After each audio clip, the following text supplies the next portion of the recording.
Gracias, Mercé. Un placer poder estar en esta mesa con tan queridos compañeros. Y, bueno, pues vamos a comenzar el análisis de novedades en contratación estratégica pues con un ámbito concreto como es la protección de las personas con discapacidad. Es decir, dentro de la vocación social de la nueva ley de contratos del sector público, claramente expresada pues desde el artículo 1.3 que todos conocemos, o si nos vamos un poquito más atrás, desde las nuevas directivas de contratación de 2014, yo quería centrar mi exposición en cómo se contempla la protección del colectivo de las personas con discapacidad. Hoy alrededor de un 10% de la población española está afectada por alguna discapacidad. ¿Qué hace la legislación de contratos en este sentido? Bueno, pues yo quería, en primer lugar, enmarcar la preocupación social y, en especial, de protección de las personas con discapacidad en la perspectiva, primero, internacional y europea. Está claro que hoy no es necesario detenernos mucho más en pues en la necesidad de que la contratación pública integre otras políticas, y dentro de esas políticas que más preocupan a los ciudadanos, que más demanda social plantean, pues no cabe duda que hoy se encuentra de forma destacada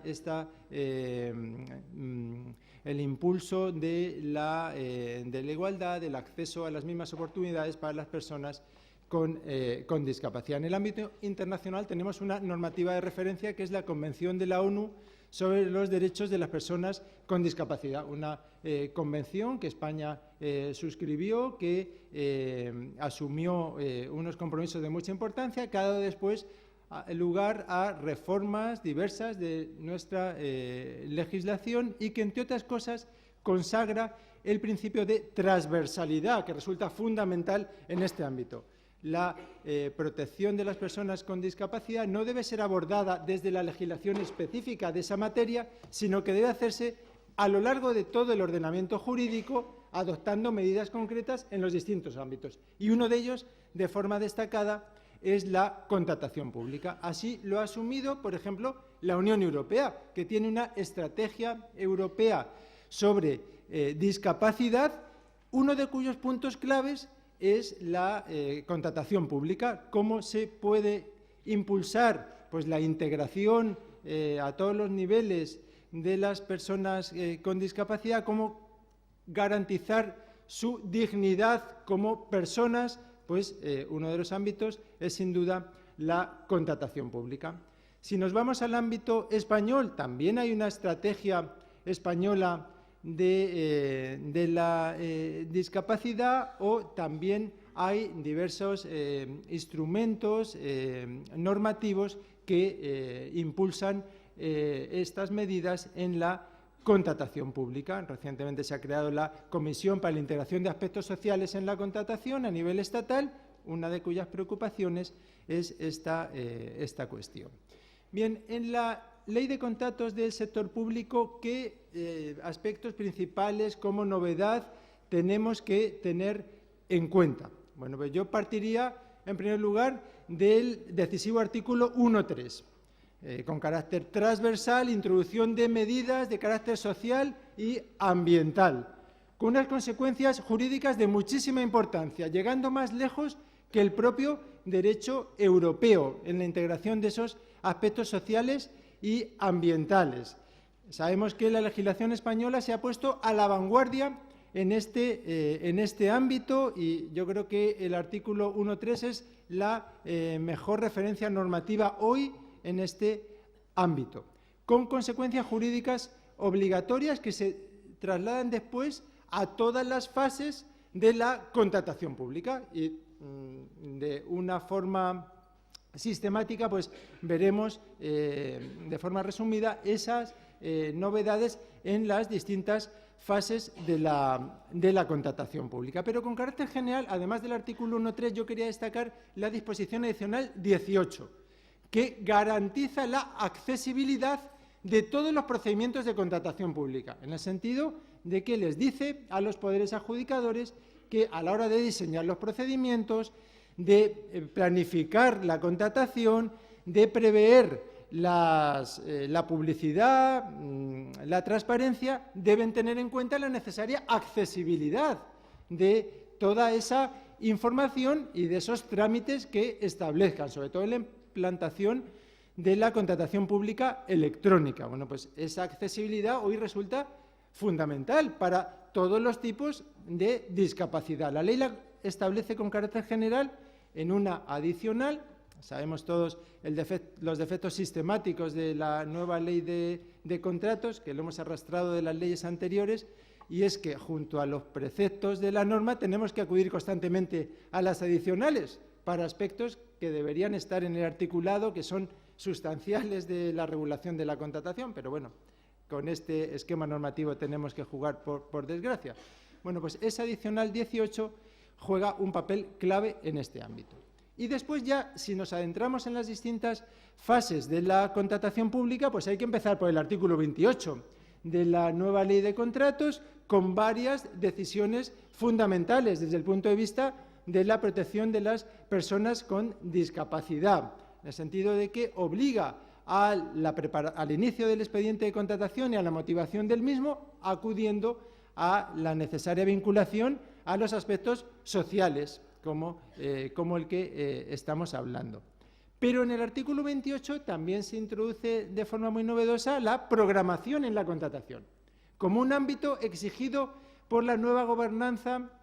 de la que hablaba María José con anterioridad y que obliga a replantearse o a diseñar las políticas de contratación con un carácter previo y preveyendo, por ejemplo, la protección o la inclusión de las personas con discapacidad. Siguiendo con las fases preliminares, si nos vamos al artículo 35 o si pensamos en la propia definición del objeto del contrato para que pueda tener relación o integrar estos aspectos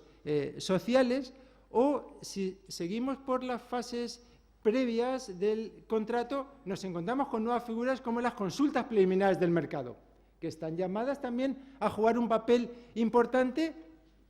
en relación con la introducción de aspectos sociales. Por ejemplo, en esas consultas preliminares podemos sondear los centros especiales de empleo que podrían abastecernos bienes o servicios, podríamos plantear la posibilidad de reservar o no lotes a determinadas entidades de carácter social, con lo cual nos ofrece una nueva herramienta de importancia en este sentido. Si nos vamos a los pliegos de cláusulas administrativas, por supuesto, se insiste mucho en la norma, en la necesidad, en la ley de contratos, en la necesidad de que a la hora de establecer los derechos y obligaciones de las partes en el contrato se tengan en cuenta los aspectos sociales y la integración de las personas con discapacidad, pero específicamente, por ejemplo, en los pliegos de prescripciones técnicas habla la ley de la necesidad de garantizar también la accesibilidad, el diseño para todos, de tener en cuenta las exigencias de la Convención de Naciones Unidas sobre la protección de las personas con discapacidad y del texto refundido de 2013 que en España incorpora esa normativa. En las prescripciones técnicas resulta fundamental tener eso en cuenta. Más fases del procedimiento de adjudicación, pues por irnos a la decisiva de la adjudicación y de los criterios de adjudicación que establece la norma, pues conocemos todos el nuevo catálogo de criterios sociales que enumera expresamente la propia ley de contratos, varios de ellos ligados a la protección de las personas con discapacidad, al fomento del empleo para este colectivo o medidas que se puedan plantear en este sentido. En los criterios de adjudicación también tenemos que tener en cuenta los de desempate, que se pueden prever en el pliego de cláusula. La ley nos ofrece un repertorio ahora de posibilidades para establecer esos criterios de desempate, entre el primero de los cuales está esta promoción del empleo de las personas con discapacidad. Las empresas que más personas con discapacidad tengan se beneficiarían de ese criterio si se establecen los pliegos, y si no se establece, la ley de oficio ya lo fija ese criterio de desempate específicamente. En las prohibiciones para contratar con la Administración se recoge ahora, de una forma importante, en la nueva ley de contratos, el que las empresas con más de 50 trabajadores deben cumplir con el requisito de tener un 2% de sus empleados como personas con discapacidad. Bien, es verdad que esta prohibición ya se había incorporado a la ley de contratos con la reforma que le hizo la Ley 40/2015, la de régimen jurídico del sector público, pero esa previsión no había entrado en vigor porque se había dejado de forma inexplicable a expensas de su desarrollo reglamentario, que nunca se produjo. Ahora la ley de contratos sí la recoge como tal expresamente en su articulado como prohibición de contratar. Por ir avanzando en las fases del procedimiento, si llegamos a la ejecución, nos encontramos un momento clave para la introducción de estas cláusulas sociales, como condiciones especiales de ejecución del contrato. La Unión Europea, en las comunicaciones de la Comisión, en la propia jurisprudencia del Tribunal de Justicia, ha ido expresando la conveniencia de establecer condiciones sociales o ambientales en esta fase de la ejecución del contrato, porque presentan menos problemas desde el punto de vista de la igualdad de los licitadores a la hora de acceder a la contratación pública. Es más neutro establecerlo ahí que como criterio de adjudicación del contrato. Bueno, pues la propia ley obliga ahora a al menos introducir una condición social o ambiental en cada contrato, y dentro de esas condiciones sociales de ejecución, pues expresamente lista varias de ellas relacionadas con la protección de las personas con discapacidad. En este breve repaso tenemos que acudir también a la adicional cuarta de la Ley de Contratos, que habla de la reserva de contratos a centros especiales de empleo, y que como gran novedad fija no solo la necesidad de que las administraciones la contemplen esa reserva, sino que establece un calendario. Es que dice que si en marzo de 2019 no se ha creado todavía no se ha establecido esta reserva, la propia ley de oficio sienta el porcentaje del 7% que obliga a la Administración estatal a reservar contratos a centros especiales de empleo. Y pasados 4 años de la entrada en vigor de la ley, sube ese porcentaje al 10%, con lo cual es una medida que hay que valorar positivamente, y que distintas administraciones están ya incorporando o adaptando, distintas administraciones autonómicas, incidiendo en este sentido. Bueno, pues este es el repaso principal que yo quería hacer, pues agradeciéndoles a todos su atención.